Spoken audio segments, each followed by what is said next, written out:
ಗುರು ಬ್ರಹ್ಮ ಗುರು ವಿಷ್ಣು ಗುರುದೇವೋ ಮಹೇಶ್ವರ ಗುರು ಸಾಕ್ಷಾತ್ ಪರಬ್ರಹ್ಮ ತಸ್ಮೈ ಶ್ರೀ ಗುರುವೇ ನಮಃ.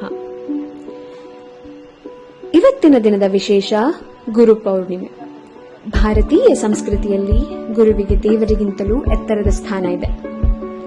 ಗುರು ಎಂದರೆ ಅಜ್ಞಾನದ ಅಂಧಕಾರವನ್ನೆತ್ತಿ ಜ್ಞಾನದ ಬೆಳಕನ್ನ ನೀಡುವವರು ಅಂತ ಅರ್ಥ. ಇವತ್ತು ನಾವೆಲ್ಲ ಮೌಲ್ಯಗಳ ಮೂಲವಾದ ಒಂದು ದಿವ್ಯ ಹಬ್ಬದ ಬಗ್ಗೆ ಮಾತಾಡೋಣ. ಅದೇ ಗುರು ಪೌರ್ಣಿಮೆ.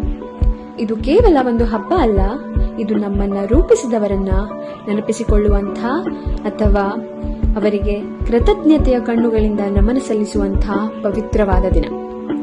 ಈ ದಿನವನ್ನ ವ್ಯಾಸ ಪೌರ್ಣಿಮೆ ಅಂತ ಕೂಡ ಕರೆಯಲಾಗುತ್ತೆ.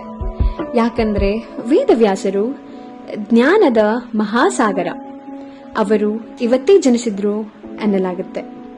ವೇದವ್ಯಾಸರು ಪುರಾಣ, ಮಹಾಭಾರತ ಹಾಗೂ ವೇದಗಳನ್ನ ವಿಂಗಡಣೆ ಮಾಡುವ ಮೂಲಕ ವಿಶ್ವದಾದ್ಯಂತ ಜ್ಞಾನವನ್ನ ಹರಡಿದವರು. ಅವರು ಕೇವಲ ಋಷಿಯಲ್ಲ, ಅವರು ವಿಶ್ವಗುರು.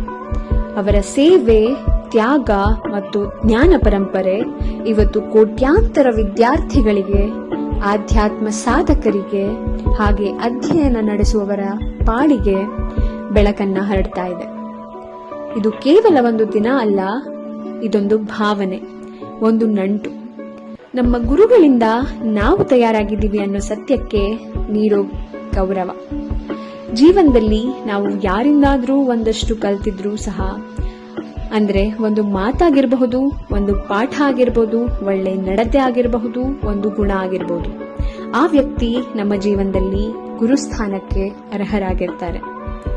ಗುರು ಅಂದ್ರೆ ಕೇವಲ ವೇದ ಉಪನಿಷತ್ತನ್ನ ಬೋಧನೆ ಮಾಡುವವರಲ್ಲ, ಅವರು ನಮ್ಮನ್ನ ಬೆಳೆಸೋ ವ್ಯಕ್ತಿ. ಅವರು ತಂದೆ ತಾಯಿಗಳಾಗಿರಬಹುದು, ಶಿಕ್ಷಕರಾಗಿರಬಹುದು, ನಮ್ಮ ಮಿತ್ರರಾಗಿರಬಹುದು ಅಥವಾ ಸಹೋದ್ಯೋಗಿಗಳಾಗಿರಬಹುದು, ಅಥವಾ ಎಲ್ಲೇ ಹಾದಿ ತಪ್ಪಿದಾಗ ದಾರಿ ತೋರಿಸಿದಂತ ಯಾತ್ರಿಕರೇ ಆಗಿರಬಹುದು. ಯಾರು ನಮ್ಮ ಒಳಗಿನ ಜ್ಞಾನದ ಬೆಳಕಿಗೆ ದಾರಿ ತೋರಿಸಿದಾರೋ ಹಾಗೆ ತೋರಿಸ್ತಾರೋ ಅವರೇ ಗುರುಗಳು ಅಂತ ಹೇಳ್ತಾ ಇವತ್ತಿನ ವಿಡಿಯೋನ ಎಂಡ್ ಮಾಡ್ತಿದ್ದೀನಿ. ಇನ್ನು ಮುಂದಿನ ವಿಡಿಯೋದಲ್ಲಿ ಸಿಗ್ತೀನಿ. Till then, take care.